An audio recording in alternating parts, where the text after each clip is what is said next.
तो हम लोग आज अपना एक बहुत ही बेसिक डेटा एनालिसिस का सेशन शुरू कर रहे हैं। और हम लोग सबसे पहले एक बहुत कॉमन भाषा में जानने की कोशिश करते हैं कि डेटा सेट क्या होता है। हम लोगों ने देखिए जैसे सुना है कि ज्वेलरी सेट होता है, ठीक है।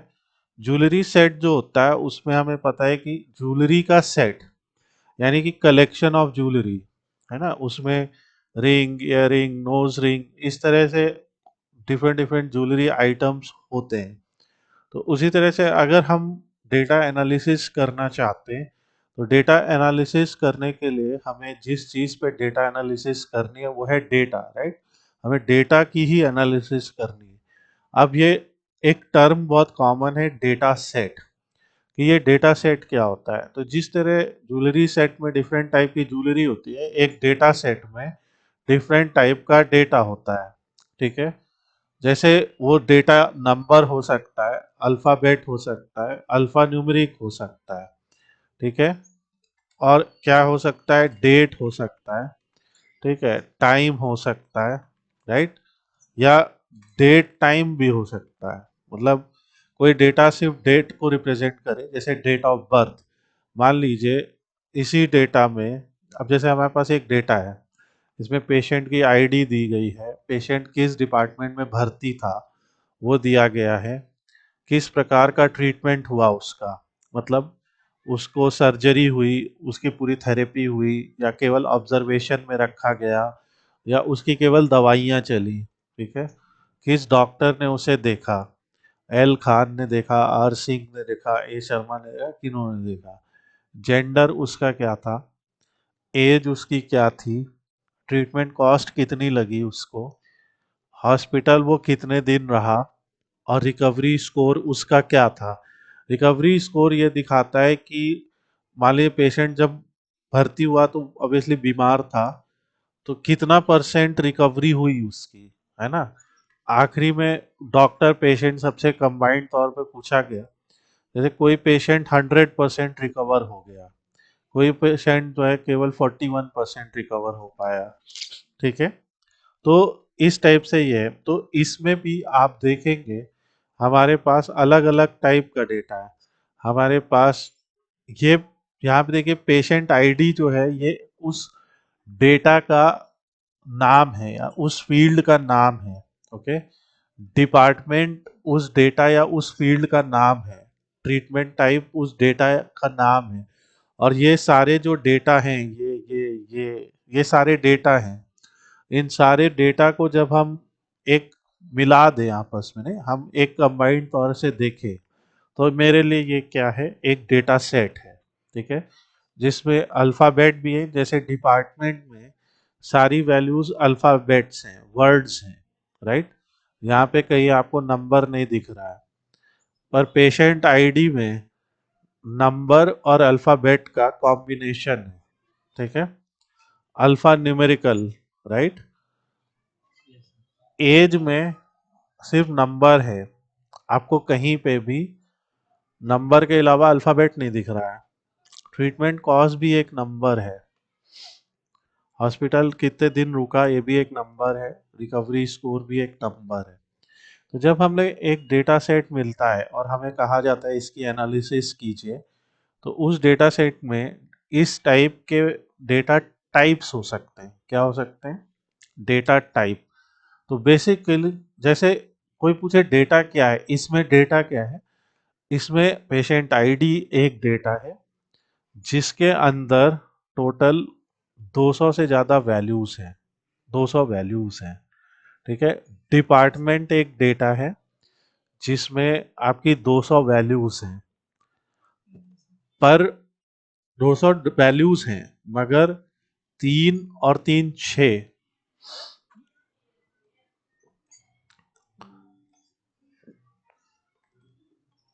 200 वैल्यूज़ हैं मगर 1 2 3 4 5 6, ठीक है।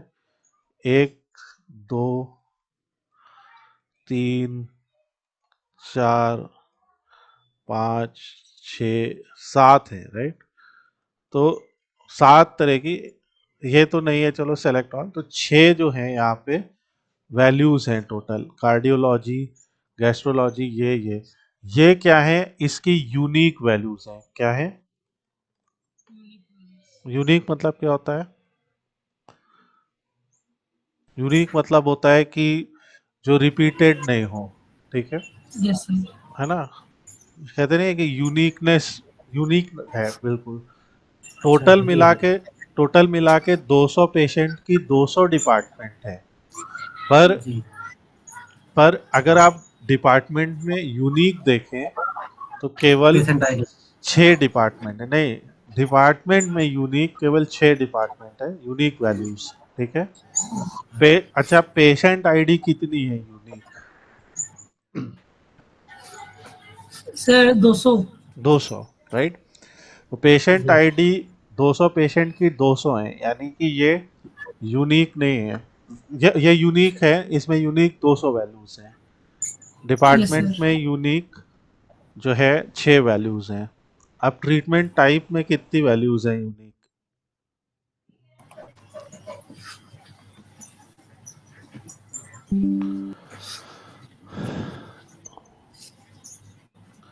केवल 4, राइट। तो यस सर। चाहे पेशेंट 200 हो या इस हॉस्पिटल में 2 लाख पेशेंट आ जाए, ठीक है, ये यस सर। ये 4 ही रहेंगे, ये 6 ही रहेंगे, राइट। Yes sir. जेंडर पे आते हैं।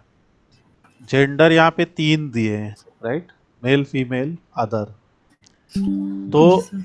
चाहे 2 पेशेंट हो, चाहे 2,000 हो, चाहे 2 करोड़ हो, जेंडर उनके इन्हीं तीनों में कोई होगा ना। जी sir. Are you getting my point? तो यस सर। जो डेटा होता है, ठीक है। अब यहाँ मेरा फिर क्वेश्चन है, यहाँ डेटा क्या है?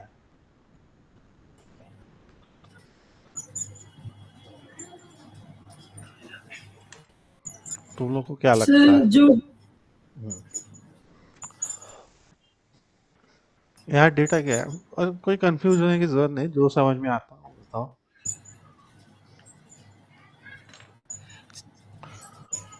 कलेक्ट करके जो एक सर्वर, नहीं सॉरी। एक एक कॉलम में जो yes many sir. Values collected है, वही एक डेटा है, राइट। डेटा है। Yes sir. राइट। डेटा एक प्लूरल शब्द है, डेटा एक सिंगुलर शब्द नहीं है, ठीक है। Yes data sir. एक प्लूरल शब्द है, यानी जैसे हम कहते हैं कि एप्पल्स, यानी एक एप्पल नहीं है, कई एप्पल्स है, राइट। इसीलिए ये डेटा एक प्लूरल शब्द है क्योंकि इसमें कई वैल्यूज है। हम देखो, हम कोई बहुत टेक्निकल डिस्कशन नहीं कर रहे, बहुत जनरल डिस्कशन कर रहे हैं, ठीक। Yes sir. मुख्य रूप से देखेंगे तो डेटा 2 प्रकार का होता है। एक डेटा नंबर होगा, एक डेटा नंबर नहीं है, ठीक है। एक डेटा जो है आपका वर्ड या अल्फाबेट होगा, ठीक है। तो डेटा के परिभाषा के तौर पे बात करें तो हम लोगों ने यहाँ पे एक पीपीटी तैयार की है, व्हाट इज डेटा। ये पीपीटी अभी आपको दे दी जाएगी। तो डेटा के परिभाषा के तौर पे बात करें तो डेटा, उनको विभाजित करें, उनको कैटेगराइज करें तो डेटा 2 तरीके का होता है। एक को बोलते हैं क्वालिटेटिव, यानी क्वालिटी बताने वाला, और एक को बोलते हैं क्वांटिटेटिव, यानी कि क्वांटिटी बताने वाला। जो क्वालिटी या क्वालिटेटिव डेटा है वो ऐसा है जिसकी इंफॉर्मेशन नंबर के तौर पे रिप्रेजेंट नहीं की जाती है। इसके उदाहरण है शब्द, ऑब्जेक्ट, पिक्चर, ऑब्जर्वेशन, स्ट्रिंग, इस टाइप की चीज़ें। और जो क्वांटिटेटिव डेटा है वो क्या है, वो क्वांटिफाइड है, उसे काउंट किया जा सकता है, उसमें नंबर्स या स्टैटिस्टिक्स होते हैं। तो अब मैं तुमको अगर इसी परिभाषा के हिसाब से पूछूं तो ये डिपार्टमेंट तुम्हारे हिसाब से क्वालिटेटिव डेटा है कि क्वांटिटेटिव डेटा है, जिस डिपार्टमेंट में वो पेशेंट भर्ती है? Qualitative sir. क्वालिटेटिव है, राइट। जी सर। Yes sir. और treatment cost? Quantitative sir. Quantitative, right? Yes, countable है। काउंटेबल है, उसके नंबर, उसमें हम ऐसा डेटा जिसमें हम ऐसा डेटा जिसमें हम क्या क्या कर सकते हैं, उसका सम कर सकते हैं, मीन या एवरेज निकाल सकते हैं, ठीक है, मिनिमम बता सकते हैं, मैक्सिमम बता सकते हैं, उसका काउंट बता सकते हैं, एक्सेट्रा। इस टाइप का जो डेटा होता है वो क्या होगा, वो हमारा एक नंबर होगा, ठीक है, या न्यूमेरिक या क्वांटिटेटिव डेटा होगा। जैसे ट्रीटमेंट कॉस्ट, अगर हम ट्रीटमेंट कॉस्ट जानने की कोशिश करें तो सब पेशेंट का सम देखो यहाँ आ रहा है, देखो ये सबको मिला के बहुत छोटा सा दिख रहा है, शायद आपको नहीं दिख रहा हो, पर इनका सम, काउंट और एवरेज यहाँ लिखा हुआ है। मैं इसको जूम करता हूँ। जब भी हम एक्सेल में, चाहे हम एक्सेल में इसको ओपन कर लेते हैं, तो भी ये देखिए कि उसका सम कितना है, एवरेज, यानी एक पेशेंट को ऑन एन एवरेज 79,698 डॉलर या रुपीस जो भी है इसका यूनिट है, उतने का खर्चा आया। यहाँ टोटल 201 पेशेंट है, ठीक है, तो ये इतना, ये डेटा में आ रहा है।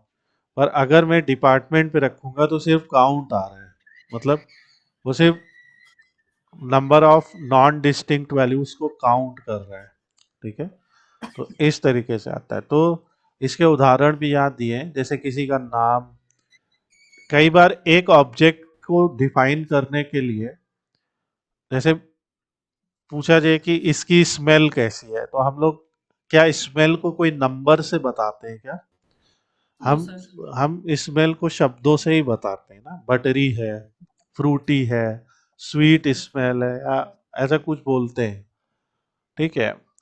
जैसे किसी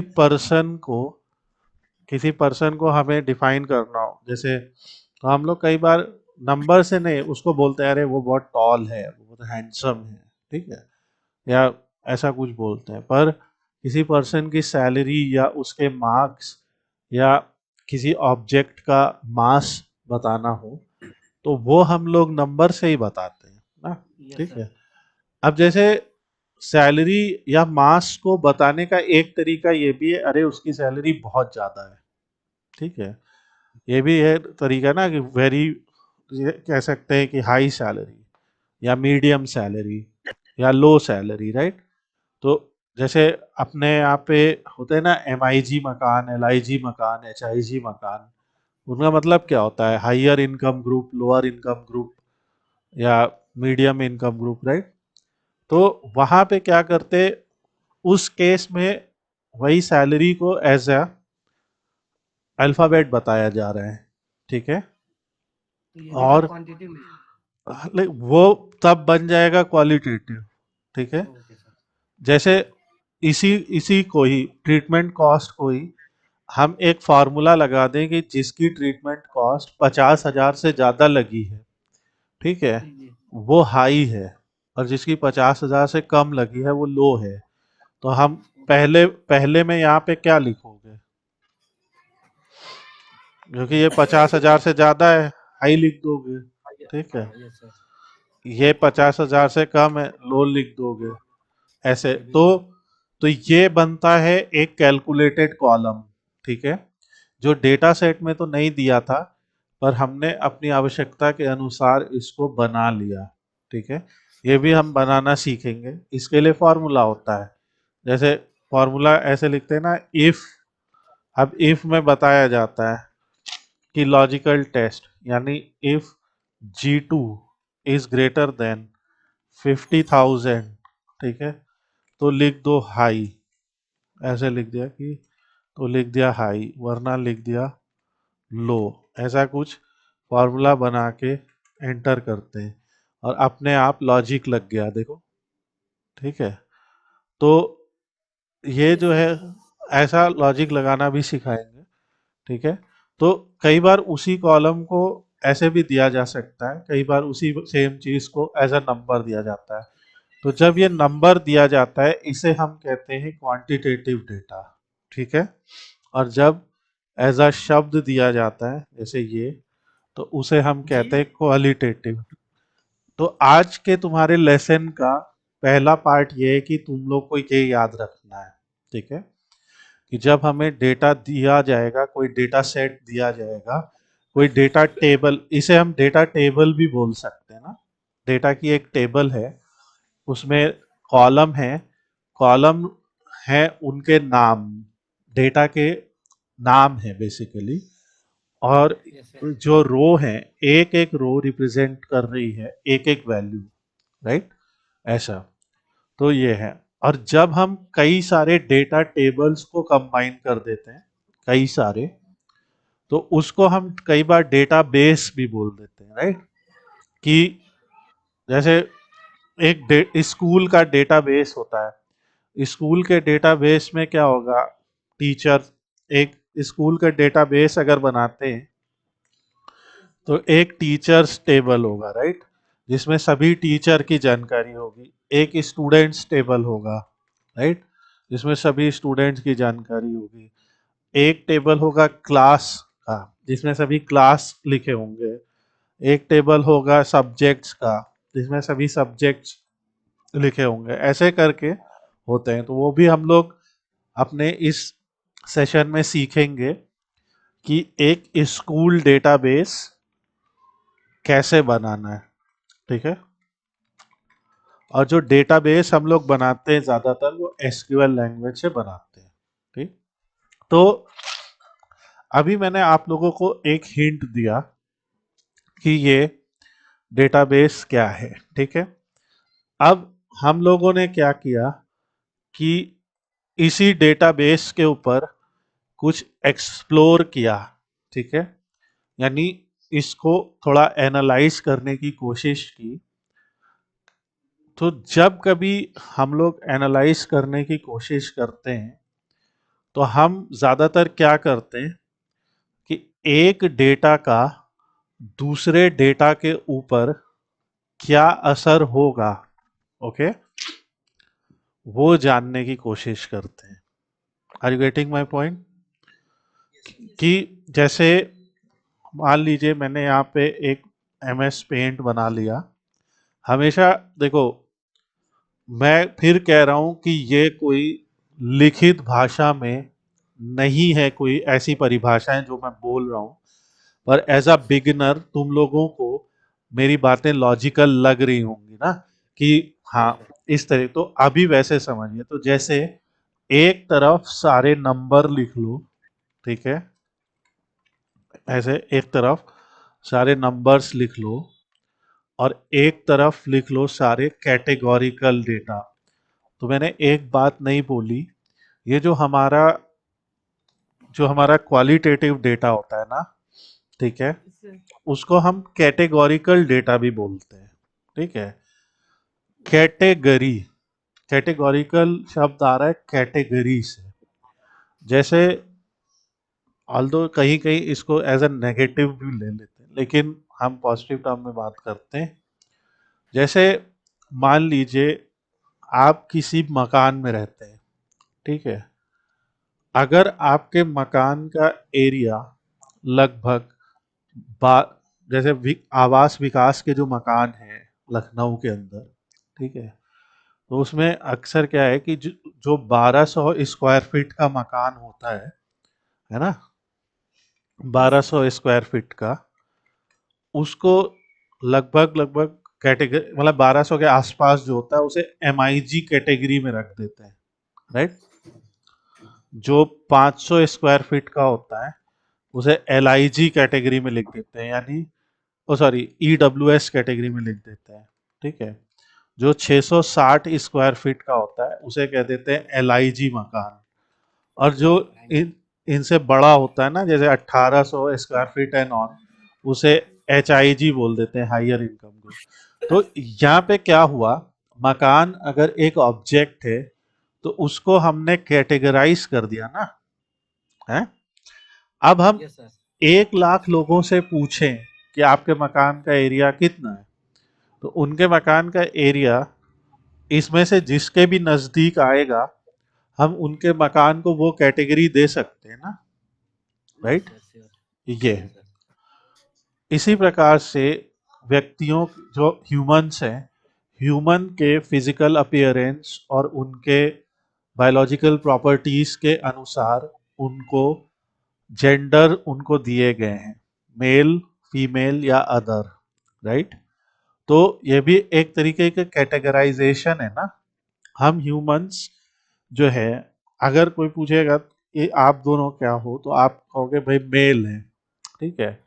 कोई अपने आप को एज अ फीमेल बोलेगा, कोई किसी, और आजकल सब ओपन है कि आप अपने आप को क्या आइडेंटिफाई करते हो। तो जैसे भी आप वो करते हो, हम उस विषय में नहीं जा रहे, मगर ये एक तरीके का, ये भी एक कैटेगराइजेशन है, ठीक है। इसी प्रकार से अगर आप सबका एक एजुकेशन है, आप में से किसी ने ग्रेजुएशन किया है, आप में से किसी ने अभी केवल 12th पास किया है, आप में से कोई ऐसे होंगे जो पोस्ट ग्रेजुएट होंगे, कुछ ऐसे होंगे जो डॉक्टरेट भी कर रहे होंगे, ठीक है।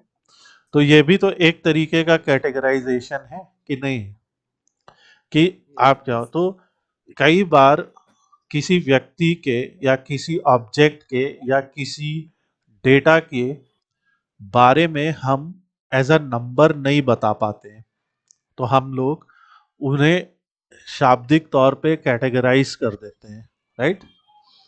और कुछ एन नंबर ऑफ कैटेगरीज बना लेते हैं कि जो कोई आएगा फिर उसको इसी में से किसी कैटेगरी में रखेंगे, राइट? आज की डेट में कोई बच्चा जन्म लेगा तो वो या मेल होगा या फीमेल होगा या अदर होगा, राइट? जैसे एक मैं ऐसे बोल रहा हूँ, तो ये है ना। इस हॉस्पिटल में कोई दिखाने आएगा तो वो cardiology, gastrology, neurology, oncology, orthopaedics या पीडियाट्रिक्स, इसी में से किसी में खुद को दिखाएगा। इसके अलावा इस अस्पताल में और कोई विभाग ही नहीं है, कोई डिपार्टमेंट ही नहीं है, राइट?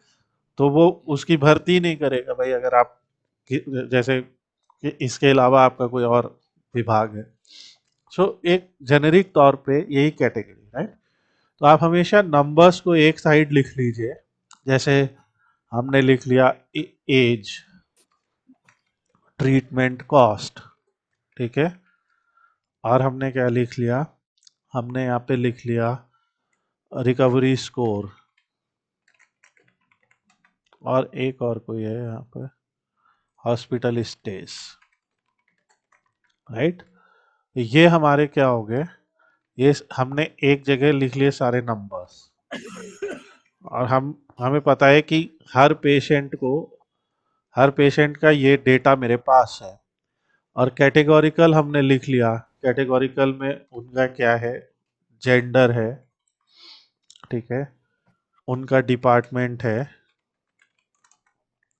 और क्या क्या है, डॉक्टर है कि किस डॉक्टर को उन्होंने दिखाया, ट्रीटमेंट टाइप है, यही तो है। अब अगर हम एनालिसिस करते हैं तो इधर 4 इधर 4, हम कुछ 16 ग्राफ बना सकते हैं, राइट? एक हम बना सकते हैं कि जेंडर वाइज एवरेज एज क्या है, डिपार्टमेंट वाइज एवरेज एज क्या है, डॉक्टर वाइज एवरेज एज क्या है, और ट्रीटमेंट वाइज एवरेज एज क्या है, बना सकते हैं कि नहीं, राइट? तो होता क्या है ज्यादातर कि हम लोग, आप में से किसी की कॉल है, हम लोग क्या करते हैं, इसमें से किसी एक को, ठीक है, उसको कहते हैं कि ये मेरी टारगेट फील्ड है। क्या है? टारगेट। मतलब जब हम डेटा एनालिसिस करते हैं तो कई बार ऐसे हवा में नहीं करते हैं, ठीक है, हम एक टारगेट फील्ड सोचते हैं कि क्या है, ठीक है। वो आपके ऊपर है कि बिजनेस के लिए क्या जरूरी है। जैसे यहाँ पे जो टारगेट फील्ड है ना, वो रिकवरी स्कोर है, क्योंकि अस्पताल या पेशेंट अंततः ये जानने की कोशिश कर रहा है कि सबसे अच्छा रिकवरी स्कोर किस केस में आया, ठीक है, एक ये है। तो हम क्या करते हैं कि जेंडर वाइज रिकवरी स्कोर क्या रहा, डिपार्टमेंट वाइज रिकवरी स्कोर क्या रहा, राइट? किस डॉक्टर का रिकवरी स्कोर ज्यादा अच्छा है, ट्रीटमेंट वाइज रिकवरी स्कोर क्या रहा, age wise recovery score, treatment cost wise कि ट्रीटमेंट कॉस्ट ज़्यादा है तो रिकवरी स्कोर ज़्यादा है, ट्रीटमेंट कॉस्ट कम है तो रिकवरी स्कोर कम है, और जो हॉस्पिटल में ज़्यादा दिन रहा उसका रिकवरी स्कोर ज़्यादा है, या कम दिन वाला जल्दी ठीक हो गया। तो ये ऐसी एक हम लोग एनालिसिस करके दिखाते हैं। ये है वो आपके सामने, ये है। यहाँ पे देखिए रिकवरी स्कोर बाय डिपार्टमेंट, ये एक ग्राफ बनाया कि पीडियाट्रिक में एवरेज रिकवरी स्कोर 73 रहा, ऑन्कोलॉजी में 72 रहा, ठीक है, इसमें भी 72 रहा, सबसे कम रिकवरी स्कोर रहा न्यूरोलॉजी में, यही तो बोलेंगे, राइट? Yes. फिर average recovery score by doctor, तो जो एम पटेल साहब थे डॉक्टर, इनका रिकवरी स्कोर, इनके द्वारा ट्रीट किए गए पेशेंट्स का रिकवरी 73% था एवरेज, ठीक है। तो ये रहा जेंडर वाइज, मेल 72%, फीमेल 71% और अदर जेंडर के लोग 66.74% रिकवर हुए। ऐसे करके पूरी एक एनालिसिस रिपोर्ट बनाते हैं। ये है एक्स वाई, यानी एक वेरिएबल वर्सेस दूसरा वेरिएबल। कई बार हम एक ऐसा भी ग्राफ बनाएंगे जहाँ पे एक वेरिएबल वर्सेस दो अदर वेरिएबल होंगे, जैसे यहाँ पे ट्रीटमेंट टाइप और जेंडर वाइज रिकवरी स्कोर बताया जा रहा है कि अगर सर्जरी ट्रीटमेंट हुआ तो फीमेल का कितना रिकवरी स्कोर रहा, मतलब फीमेल की सर्जरी की तो 77% रहा, मेल की तो 75%। और ये अगर मान लो हिंदी नंबर्स तुम्हें नहीं समझ में आया तो मैं इंग्लिश में भी बोल आ देता रहा हूँ, है सर, आ आ रहा है रहा है ना, सर, कोई दिक्कत नहीं। है Yes, ना? Sir so it is basically कि ये जो एवरेज रिकवरी स्कोर है, ये हम अलग अलग विभागों का, अलग अलग ट्रीटमेंट कॉस्ट का, जैसे ट्रीटमेंट कॉस्ट वाइज यहाँ पे दिख रहा है कि जिन्होंने लगभग 87,000 के आसपास पे किया उनका सबसे हाई रिकवरी स्कोर है। पर ऐसा निश्चित तौर पे नहीं कहा जा सकता है कि अगर आप हाई पेमेंट करेंगे, क्योंकि जिन्होंने बहुत ज़्यादा हाई पेमेंट या जिनके में हाई पेमेंट लगा है उनका रिकवरी स्कोर 70 ही है, ठीक है। तरीका में। तो यानी कि रिकवरी स्कोर अच्छे होने के लिए सभी वेरिएबल्स का कुछ ना कुछ योगदान है, राइट? यही है। तो इस डैशबोर्ड में हमने टारगेट माना रिकवरी को, पर जब हम इस डैशबोर्ड पे आए हमने इसमें टारगेट माना कॉस्ट को, ठीक है, कि कॉस्ट ऑफ ट्रीटमेंट को माना। कॉस्ट ऑफ ट्रीटमेंट ऑर्थोपेडिक्स वालों की सबसे ज्यादा लगी, ठीक है। Cost of treatment doctor wise L Khan की सबसे ज्यादा थी। ट्रीटमेंट कॉस्ट जेंडर वाइज देखे तो मेल की ज्यादा लगी। आप समझ रहे हो बात? Yes, sir.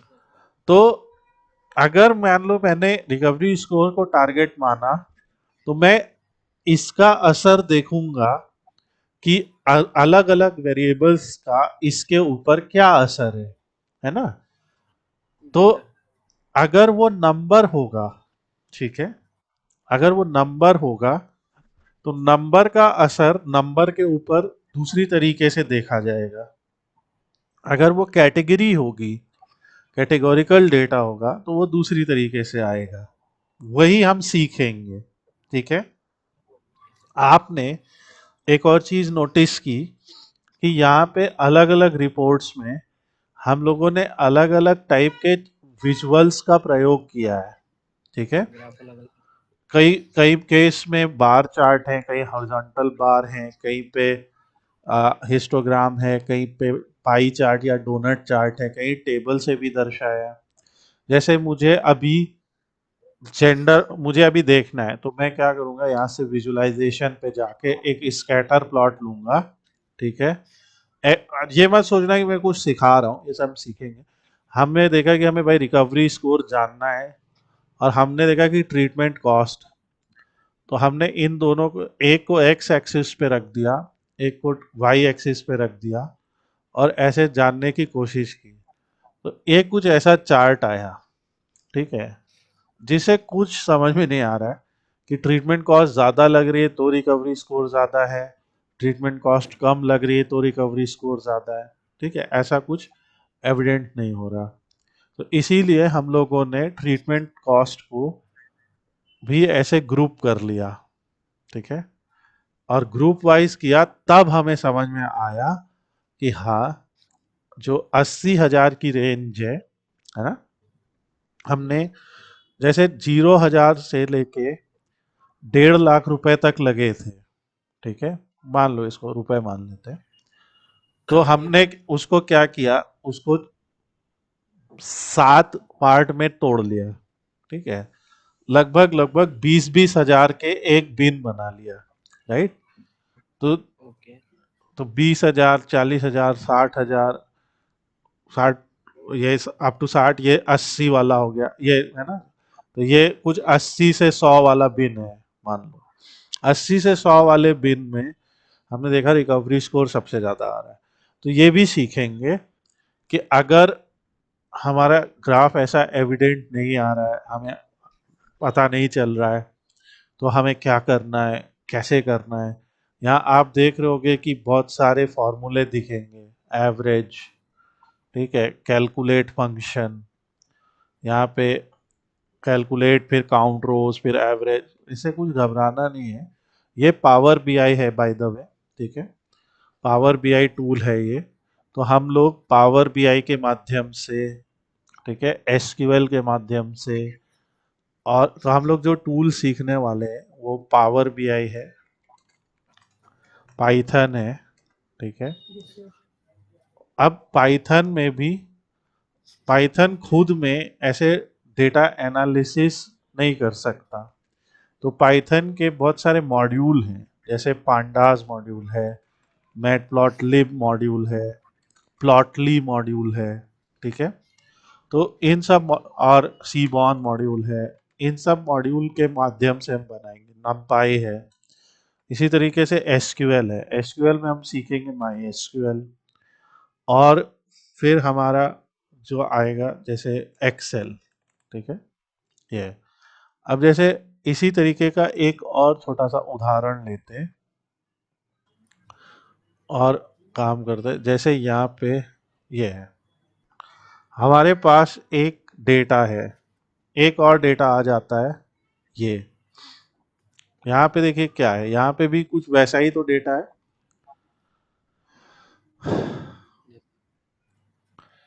आप लोग अगर मान लीजिए डेली जिम जाते हैं या एक्सरसाइज करने के लिए कदम चलते हैं, आप तो अभी खैर स्टूडेंट हैं तो आप लोग का वैसे ही वर्कआउट हो जाता है, लेकिन हम लोग जैसे जो वर्किंग प्रोफेशनल्स हैं, तो हम लोग उतना नहीं चलते फिरते, तो हम लोग को वर्कआउट, डेली स्टेप, ये सब करना पड़ता है कैलोरी एक्स्ट्रा बर्न करने के लिए, राइट। आपने सुना होगा ये चीज़ें ऑब्वियसली। तो जैसे यहाँ पे भी वैसा है, जैसे वहाँ पेशेंट आईडी था, यहाँ पे यूजर आईडी है। तो एक जिम वाले ने क्या किया, देखा 1 महीने तक उसके जो मेंबर थे उनका डेटा देखा, और देखा कि वो डेली कितना कदम चलते हैं, ठीक है। तो जो यूजर आईडी 1 है वो औसतन, एवरेज, ऑन एन एवरेज 10,400 कदम चलता है, ओके। एवरेज कब निकाला जा सकता है, जब आप दो से मतलब एक से ज्यादा वैल्यूज का एवरेज निकालते हैं ना, कि तो उसने 30 दिन का एवरेज निकाला है, फिर कितनी कैलोरी बर्न हुई। कहते नहीं है कि अगर आपकी कैलोरी बर्न हुई तभी आपने अपना फूड जैसे कंज्यूम कर लिया, तो एक्स्ट्रा फैट नहीं आएगा ना शरीर में, शुगर नहीं बढ़ेगी, ये सब चीजें बोलते हैं। फिर कितने मिनट वो वर्कआउट करते हैं, ठीक है। तो ये 101 मिनट वर्कआउट करते हैं ऑन एन एवरेज, ये 43 मिनट्स करते हैं। कितने घंटे की स्लीप लेते हैं ये पर डे, अच्छा, वर्कआउट करते हैं तो किस टाइप का वर्कआउट करते हैं? यहाँ लिखा है cycle, gym, running, walking, yoga. Sorry, इनका डाइट कैसा है? अब मैं कहता हूँ तुम्हारे सामने 2 लाख लोग खड़े हैं, तो उनका डाइट इसमें से कोई एक ही तो होगा। कीटो होगा, नॉन वेज होगा, वेज होगा, या वीगन होगा या वेजिटेरियन होगा, राइट? वीगन वो होता है ना, जैसे शायद जो मतलब दूध दूध दूध के पदार्थ या ये सब नहीं कंज्यूम करते हैं, मतलब वेजिटेरियन होते हैं, मगर नेचुरल वेजिटेरियन ही रखते हैं, जैसे दूध या इससे बने पदार्थों का इस्तेमाल नहीं करते। तो ये है। और उनका एज ग्रुप क्या है? तो अलग अलग है। तो ये भी तो कुछ वैसा ही लग रहा है ना। यहाँ पे भी कैटेगोरिकल डेटा है, जैसे एक्टिविटी टाइप क्या है, क्वालिटेटिव है, कैटेगोरिकल है ना। ये चाहे 350 मेंबर हैं, पर उनकी एक्टिविटी कोई 4-5 ही है, ठीक है। डाइट प्रेफरेंस भी वही है, जेंडर भी वही है, एवरीथिंग जो दिया हुआ है। यहाँ नंबर्स भी हैं। तो हमने क्या किया, इसका भी एक डैशबोर्ड बना दिया। हमने यहाँ पे हमारा टारगेट फील्ड था कैलोरी बर्न होना, राइट? ये उनकी कितनी कैलोरी बर्न हो रही है ऑन एन एवरेज। तो जिनकी ज्यादा कैलोरी बर्न हो रही है तो वो देखा।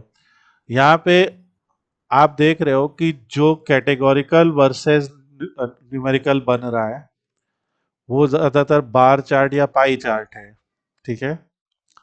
पर workout duration versus calorie burn, इस चार्ट को देखो, वर्कआउट ड्यूरेशन भी नंबर है, ठीक है, और कैलोरी बर्न भी नंबर है। तो यहां बन रहा है स्कैटर प्लॉट, ठीक है, एक स्कैटर प्लॉट दिख रहा है। इस स्कैटर प्लॉट से तुम्हें क्या समझ में आ रहा है कि जो ज्यादा वर्कआउट करते हैं उनकी ज्यादा कैलोरी बर्न हो रही है या कम बर्न हो रही है? क्या समझ में आ रहा है? जो ज्यादा वर्कआउट कर रहे हैं तो ये साढ़े, ज्यादा वर्कआउट हाँ बोलो। उनका ज्यादा कैलोरी बर्न हो रहा है। हो रहा है ना, ये ग्राफ थोड़ा सा ऊपर की ओर बढ़ता नजर आ रहा है। Yes sir. तो हम कहेंगे इसका पॉजिटिव स्लोप है, ठीक है, और एकदम लीनियर नहीं है, निश्चित तौर पे लाइन नहीं बन के आ गई है। नहीं बना। Yes sir. तो ये नहीं है कि एक लीनियर तौर पे बढ़ रहा है, मगर हाँ हम ये जरूर कह सकते हैं कि एक अच्छा कोरिलेशन है। Correlation, positive correlation. Positive correlation मतलब एक्स बढ़ रहा है तो वाई भी बढ़ रहा है, ठीक है। कई बार एक पूरी स्ट्रेट लाइन आ जाती है, ठीक है, वहां पे हम कह देते हैं कि हाँ एक्स और वाई के बीच में लीनियर रिलेशनशिप है, राइट? वो भी पढ़ेंगे सब। और वही सेम चीज स्टेप्स वर्सेस कैलोरी भी है, कि अगर आप रोज ज्यादा कदम चलेंगे तो भी आपकी कैलोरी बर्न होगी। जैसे बहुत जगह आपने सुना होगा कि रोज 10,000 कदम चलना चाहिए, है ना। तो रोज 10,000 कई लोग चलते हैं, वो अपना टारगेट बनाते हैं। तो वो उससे क्या होता है कि जितना दिन भर में उन्होंने कुछ एक्स्ट्रा कंज्यूम किया है, तो कई बार वो स्टेप चल के बर्न कर लेते हैं।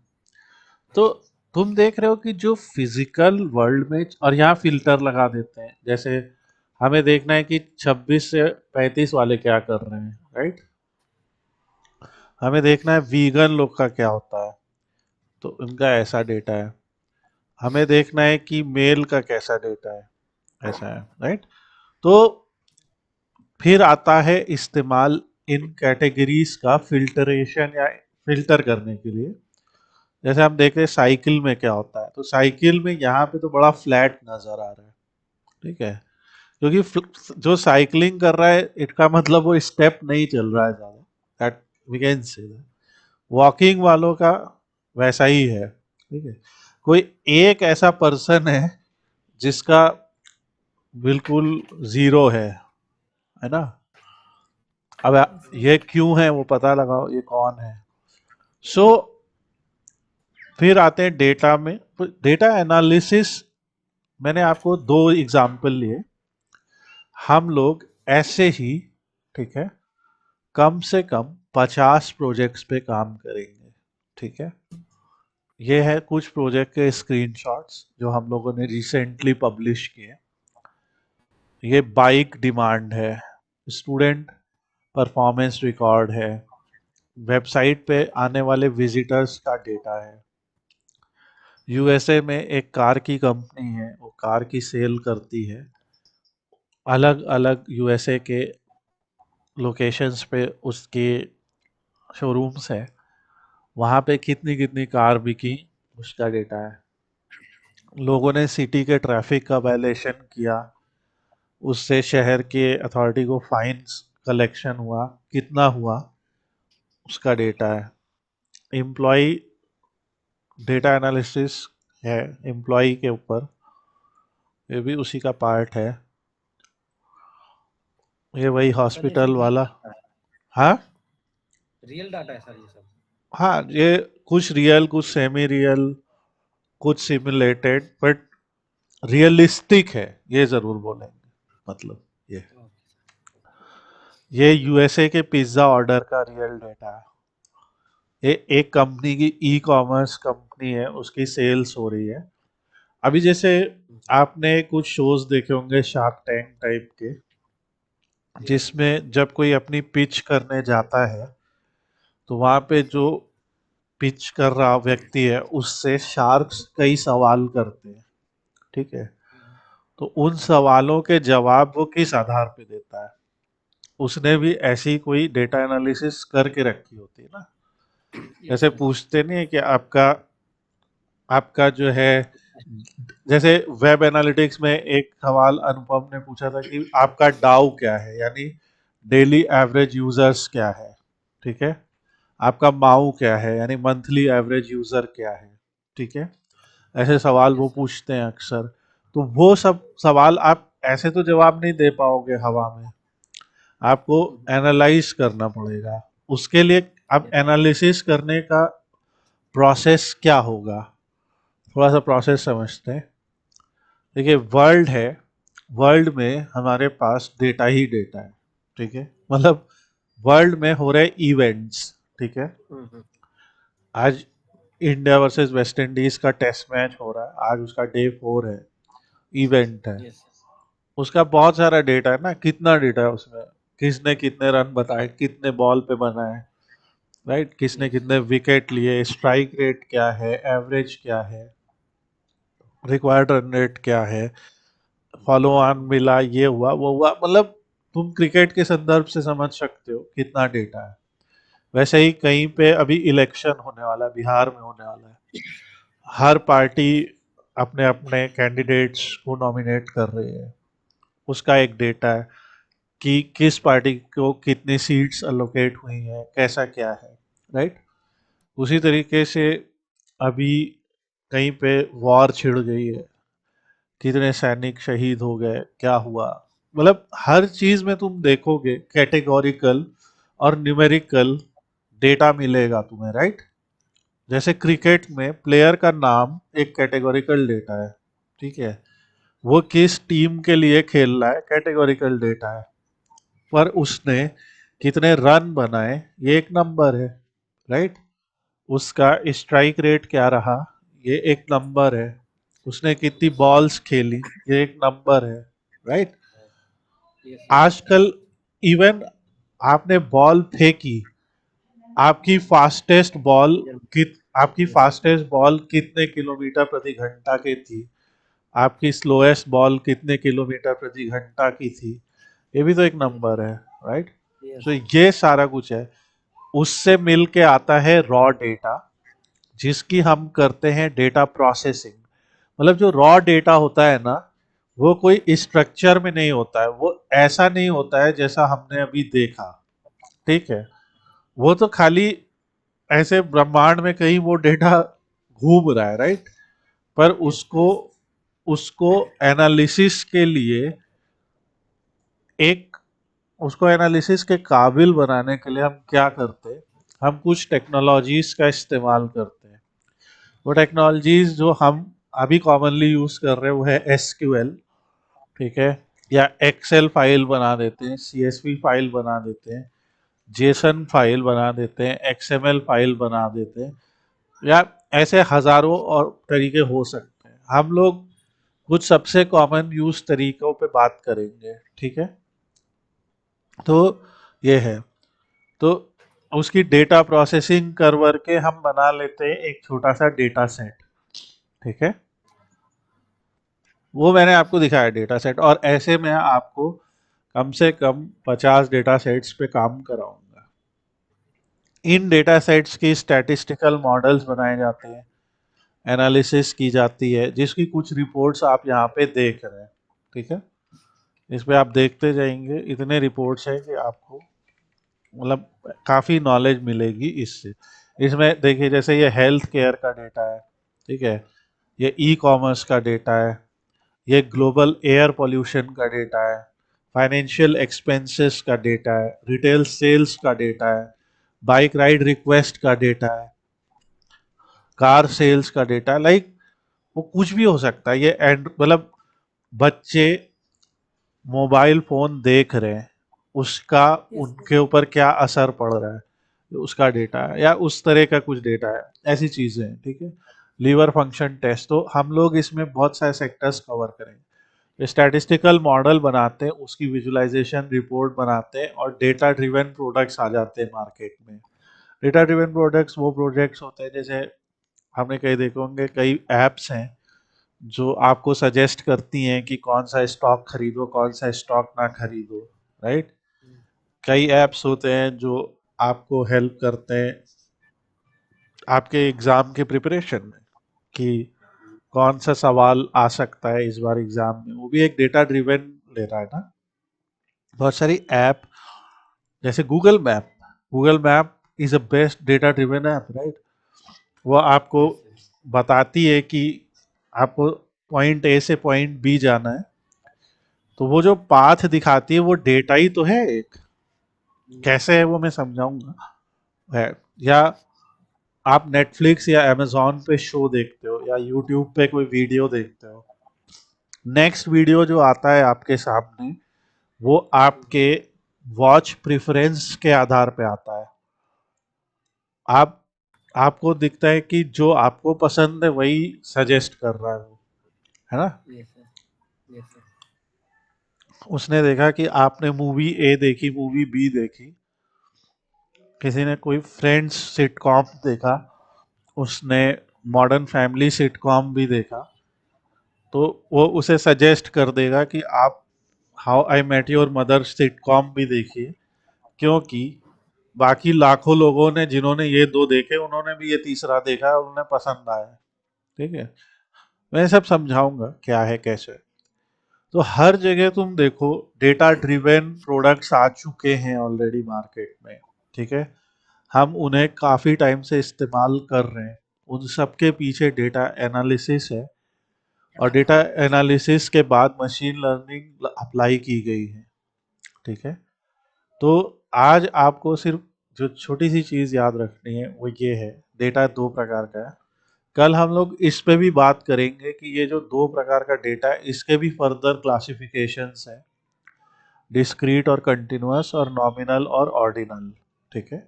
वो पर हम लोग थोड़ा सा उसके बारे में कल बात करेंगे। आज आपको अभी मैं भी ये पीपीटी भेज दूंगा, आज आप ये ब्लॉक डायग्राम को थोड़ा सा याद रखिए, कल इनके बारे में और बातें होंगी। इसी प्रकार से हम लोग इसी प्रकार से धीरे धीरे एग्जाम्पल्स के साथ सीखेंगे। तो हम लोग को जैसे कई सारी टेक्नोलॉजी सीखनी है, आपने खुद देखा कई सारे टूल्स सीखने हैं, हम लोग कोई एक टूल से शुरुआत करेंगे और उसी पे ही आगे अपना बढ़ेंगे, ओके। तो Okay, sir. We will study, तो आप लोग से कल मुलाकात होगी और इसके आगे का डिस्कशन होगा।